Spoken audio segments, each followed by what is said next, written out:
We're back from the executive session. We have no action from that session. We are now back into the open session, regular session.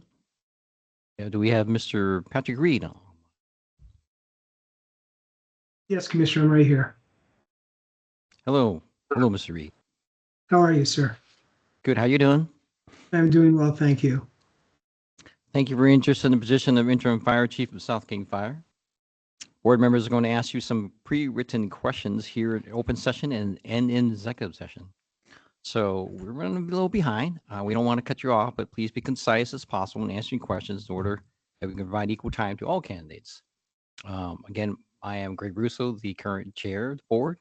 On this side, me is Commissioner Bill Fuller, Commissioner Carolyn Vedino, Commissioner Bill Gates, and online we have Commissioner Craig Burrs.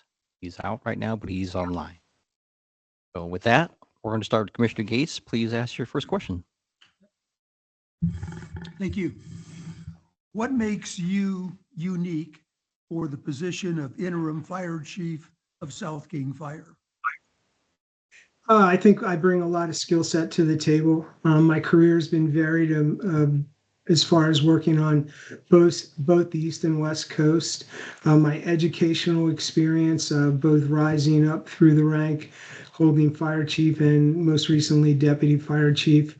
The skill set of understanding cultural organizations and leading large teams. I have a good background with that.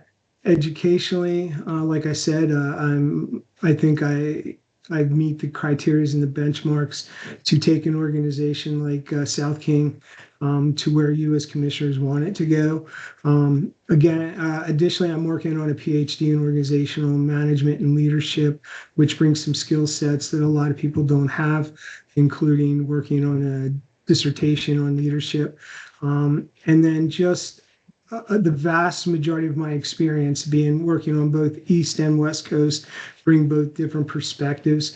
I bring a combination of business management strategy and a personnel leadership to that focuses on the business aspect, but also the members or the team or the employee focused as well, which is critical in an organization such as South King Fire. Thank you. Sure. Who is your ideal leader and why? My ideal leader was JFK. It's because he was both a strategic thinker. He was also a people person and led the country at struggle times. As both a naval officer, he led very well, putting his people first. And then when he was elected as president of the United States, he put the country first while taking care of his people. Thank you. Please describe your experience as a fire chief or chief executive officer of an organization. Yes, ma'am. So I've been both a fire chief. I led Fort Belvoir, Virginia for 12 years.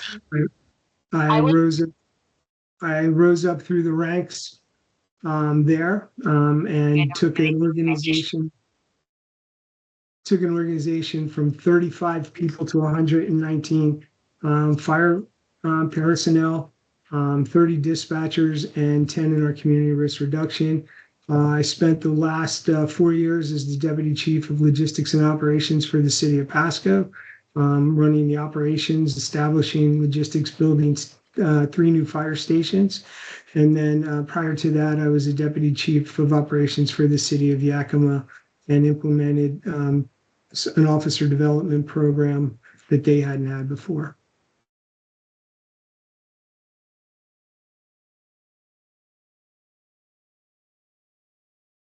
What have you done to improve your knowledge in the last year?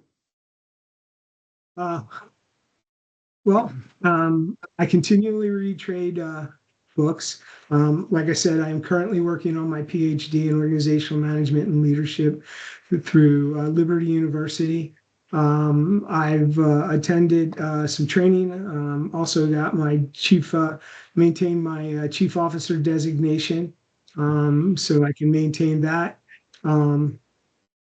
So that's some of the things I've done to maintain educational and organization or trade knowledge.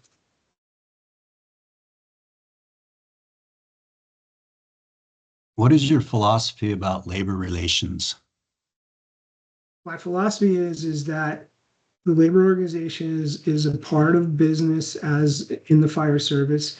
You build good relationships with them. You have an open bond of trust with them, communications. There's going to be times you agree to disagree, but ultimately we work towards the same goal, which is making sure at the end of the shift, the firefighters and fire officers go home healthy and safe. We also work with them in conjunction is to prevent on-job injuries, as well as exposures as much as possible, including working with them for peer support to address such issues as PTSD or any other items that can return up. They have a good background. Most labor organizations, especially the IFF, has a good peer support program that benefits the organization and their constituents holistically.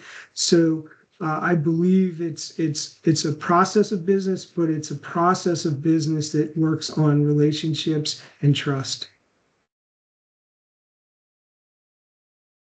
Do you have experience in interest arbitration?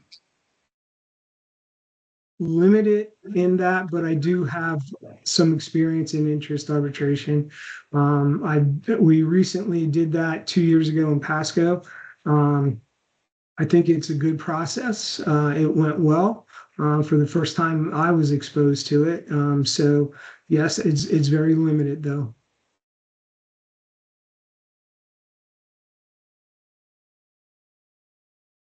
Do you understand the difference between position-based and interest-based bargaining? Sorry, sir, can you please repeat that? Do you understand the difference between position-based and interest-based bargaining? Yes, sir. Position-based bargaining is based on a number of positions and set positions. Interest-based bargaining is based on accomplishing the same task and looking strategically at what we need as far as an organization holistically. And that may be we don't need certain positions or restructuring the organization and so on like that. Some people call it effective and efficiencies bargaining as well. So based on your knowledge of South King Fire and its demographics, identify the program areas you would focus upon and describe how you would intend to undertake the task of an interim chief in the first 6 months. So there's a couple of things, looking at the organization holistically, looking at internal stakeholders, what they need, external stakeholders, what they need. Obviously, holistically around the country and in the state, making sure beyond just the standard 911 for our communities is there, such as mobile integrated health systems, which you already have, enhancing that. In the case, what you currently have in place, you have 2 RNs and basically 2 support personnel that support for getting people health benefits. I think it can go the next step up, which would include adding behavioral health specialists to that team as well. Similar to what we did in Pasco most recently. Additionally, taking it one step further would be augmenting the RNs with a nurse practitioner, because the nurse practitioner has the ability to prescribe prescriptions and get folks prescriptions that may not need it based on the economic area of the community we're dealing with and stuff like that. So they would be some of the issues that I would look as far as to the external stakeholders. Internal stakeholders, would be meeting some of the projects outlined in the budget this year, such as the standards of cover document, the strategic plan, looking at those and making sure those get completed. In conjunction with that, when you develop both a strategic and a plan and a standards of coverage plan, you should develop a master plan, which actually is the roadway for both of those getting completed and is more of a goals-oriented plan as opposed to the strategic plan that lays out goals but doesn't give you the pathway to get them completed. So they would be some of the things I would look at. Thank you. Fire departments and law enforcement agencies in Seattle, as well as across the state, are finding it very difficult to attract qualified and diverse applicants for firefighter positions. Discuss your philosophy and techniques related to recruitment and retention of personnel. Yes, sir. So there's two things. It's a tiered answer to that question, but you have to look at your current needs and your future needs. And what I mean by that is that one of the areas we forget to look at and start recruitment early is recruiting in our schools early, as early as 6th, 7th grade, and start developing programs and recruitment techniques and strategies to look at those people. First of all, they are our community. They make up the demographics of our community, and start looking at them and start building a pool of candidates from that perspective. In addition to that, going out and looking at strategic ways would include not only looking at recruitment in our geographic area, but looking nationally, attending, not only do we have colleges, but a lot of the colleges nationally have recruitment days, and putting people out and going into the colleges and hitting up recruits there as well. Additionally, using the Army as well, or the military, let me reframe that, the military. As people are getting out of the military, they're looking for positions and so on like that. And you have JBLM and we have some bases here we could target with them because they have annual recruitment days as well. Utilize them. And what that does is, by utilizing the colleges, the schools, and the military, that gives us a diverse demographics as well. And then the final leg of that would be using some of your national testing organizations to assist you with your recruitment as well. And that is, again, going back to that holistic approach, looking nationwide for that. What drives a lot is for recruitment is the organization holistically. Not only are they looking at monetary and benefit rewards, they're also looking at organizations, how they are situated and so on like that, how they are institutionally. And South King Fire Rescue is a good organization that recruits should want to come to. What would be your position as to working in a collaborative capacity with the district's executive director? And how do you feel, or would you feel that might hinder your ability to perform your supervisory role? No, it's a check and balances system. And I look at that as it keeps everybody on level to meet your requirements. I don't see it as a hindrance. Actually, I see it as it takes some responsibilities off the chief that may not necessarily always be the focal point for the chief, and allows to focus on other perspectives, such as service delivery, the community programs, and so on like that. Additionally, working with the executive director, suggesting to him or to go after grants and so on, working with him in conjunction to look for grants that we can go after for the organization, to keep the organization so it's not constantly having to go back to the community and ask for levies or increases in the fire benefits costs. So I see a lot of pro to the collaborative work. I also see it as a check and balance from that perspective. I don't see it as a hindrance. Thank you.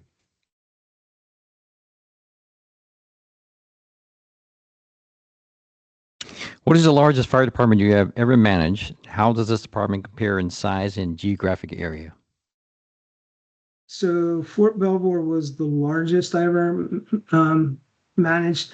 Like I said, there was 119 in the actual operations end of it. There was 30 dispatchers and 10 in our community risk reduction. Their demographics were, it was a installation on the East Coast, right outside of Washington, D.C. Their nighttime population was about 47 to 52. Their daytime population hit about 150 personnel. So that was the largest. However, the fastest growing organization I ever managed or was involved with the management is Pasco. Pasco's got a 4.2 growth rate. When I first got there, we had 2 stations open in our 3rd station. We grew that to 5 stations when I left, and the 6th station on the is on currently in draft right now. The personnel that we went from 35 to about 110 personnel in that perspective, and its projected growth is to be about 170 to 200 personnel. Thank you. What do you look for in a job, and how does this job measure up? What I look for in a job is being able to do the job, and what I mean by that is meet the needs of the stakeholder, both the internal and the external stakeholders. The external being the community and the residents, the cities. The internal stakeholders are meeting your requirements, meeting that of the firefighter, the company officers, and the chief officers. So equally balancing that out. I look at organizations that are progressive, that want to continually be progressive. South King is that type of an organization, and allow me to get being allowed to get the organization both currently and futuristically where it needs to be. That's what I look in a job.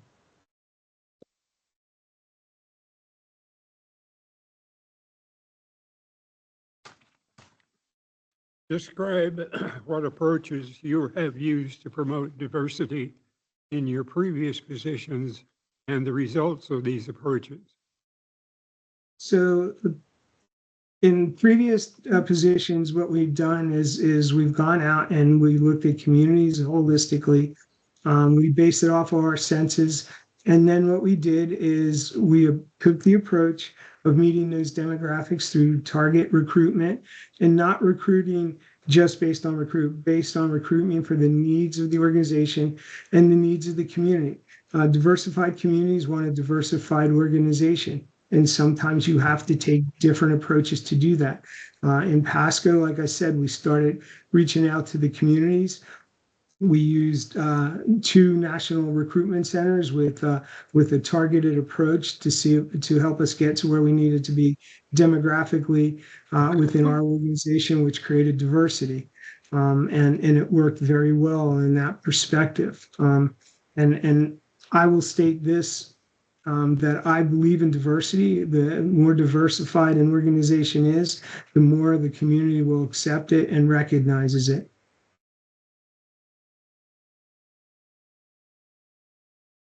Describe what approaches you have used to work more closely with the business community and the results that you have achieved. So some of the things that we've done previously is we've done coffee with the businesses. We've opened up community outreach to go out and meet with the businesses. We went beyond just regular fire inspections. We went to company inspections to get them out so they understand the businesses. We've helped the businesses create their emergency plans, work their emergency plans, and just sat down with them and help basically introduce them to our organization. As we grew, businesses were brought in. We were transparent with them. If there was going to be, for instance, a increase in our ambulance fees, we explained to them why. If there was an increase in the taxes and it was based on public safety, we would explain why to them. It was just opening the door. Additionally, by opening those communications, it opened grants to us as well.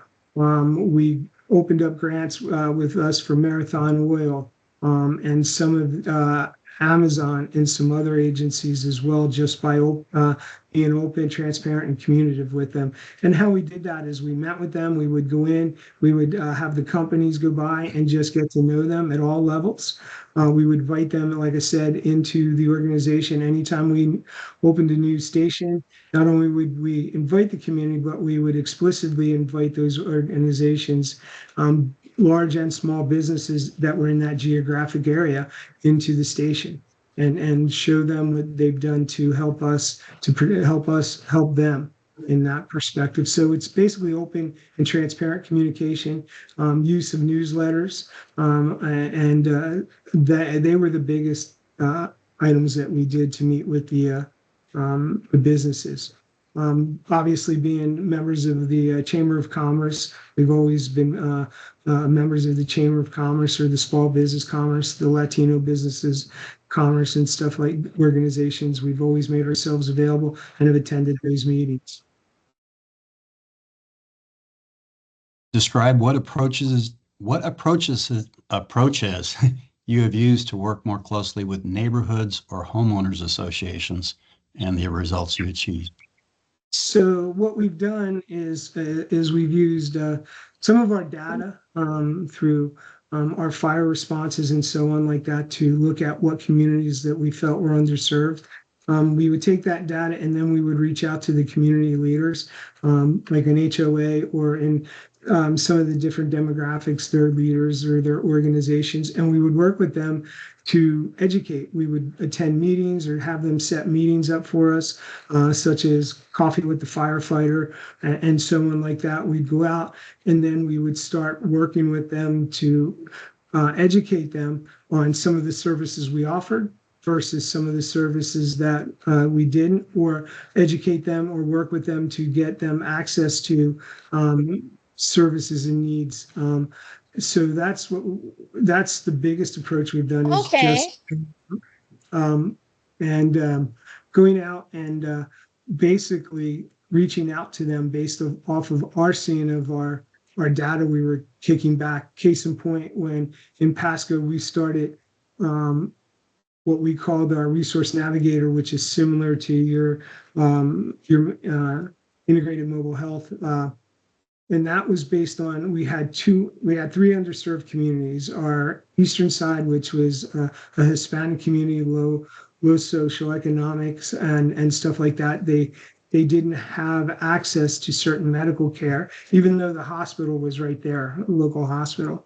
Additionally, we reached out to our homeless community because there was a lot of issues with, as you well know, drug or substance abuse, and health issues holistically. So we worked with them. We worked with our local shelters and advocacy groups to get them attention and get more focused on with them and so on like that. So that's some of the methods that we've used or I've used in the past.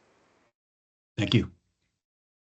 All right, before I go to the next question, if people online, please mute your phones or your computer. Thank you.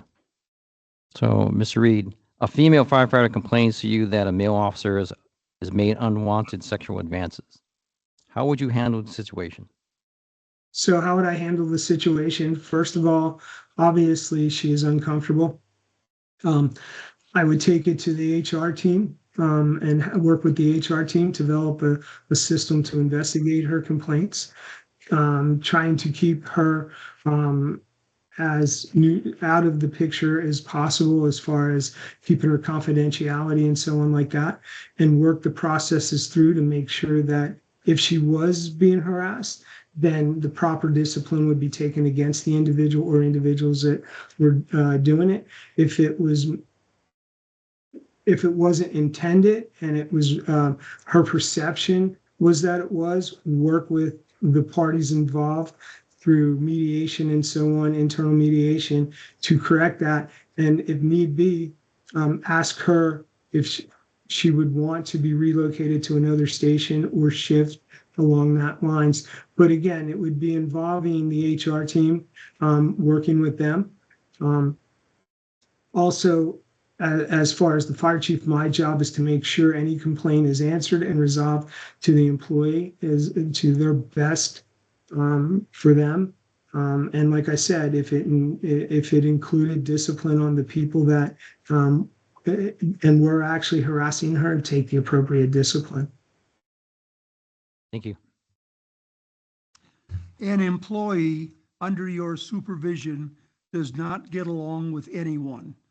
How would you handle this situation? So again, that there are some people that have difficulty with interfacing with people. There's social skills may be off and so on like that. So I would take that and deal with that with the HR crew, find out what it is, work with the peer support team, see what type of intervention or counseling we can get to help this person to enhance their social skills for intense purposes is what it comes down to. Additionally, find out if there's some underlying factors that are creating this that we don't know about. Is there something going on at home? Is there something happening in their life that may have created these issues and so on like that? Or work with them. Additionally, the person may not be a fit for the organization, and we may have to address it in that perspective as well. So that's where the HR team would help me, and I work with them. Again, if I'm getting complaints on the individual, there's some concerns, and I have to bring resolve to those folks that are feeling the tension, and we'll use that as the term for this with the individual. Work through to find resolve and find out and develop a course of action to correct these issues. And if that means the person's not a fit for the organization, fine. If the person is a fit for the organization and there's some underlying factors, then get them the assistance to help them correct their behaviors.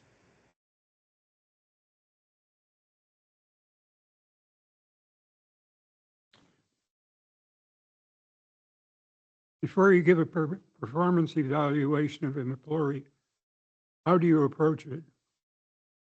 So the performance evaluation shouldn't be a one-time step.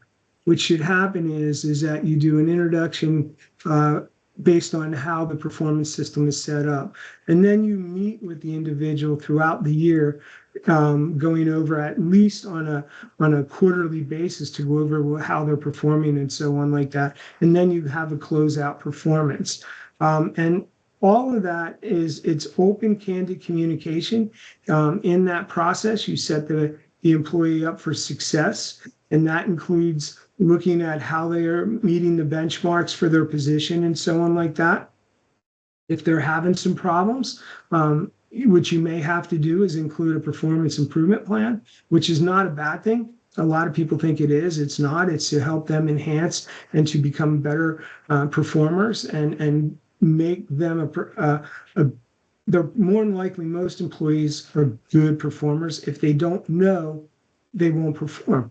And so the idea behind that is you've laid out a true bona fide roadmap for them to improve and incorporate that into the performance evaluation as well. So to sum it up, how I would do it is that you notify them, let them know what is going to transpire, bring them in, let them know, have a candid conversation. You're not going aggressively at the employee. It's a two-way learning process is the way I look at that. It's looking at what they're doing and telling them how they're doing. Conversely, it's telling me and the organization how we're doing to help them be a good performer in that perspective. What are some of the major trends that will be impacting the fire service over the next decade? And how well do you think South King Fire is positioned to address any trends that may impact us? Well, some of the trends are going to continue to be is emergency medical. That is going to be the huge trend continue to go forward. We are an aging population. We're not growing younger at this point.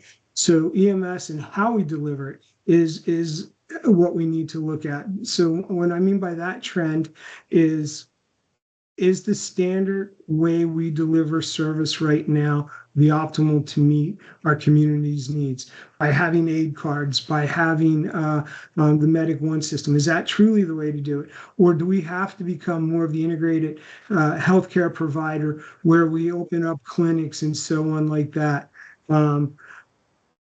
So what I mean by that is we have to look at, does it include us opening up clinics in our station as we build new stations? Do we open up health clinics to provide that? And are we going to pull people necessarily from the floor to do that, or in a community paramedicine type style? Not necessarily, but we can integrate both healthcare providers like you've already started to do, but take it to the next level.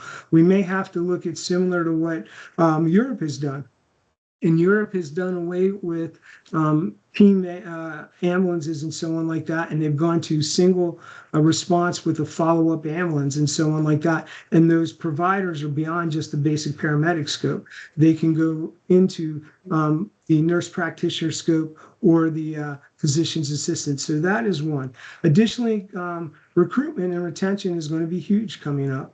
We went after 9/11 from being in a industry that was looked at as a beauty job to more recently to where the job is not a beauty job. It's a hard labor intensive job that also a healthy career is not a healthy career. And what I mean by that, you have health or sleep deprivation. You're exposed to PTSD based on the types of call and volume of calls you're running to.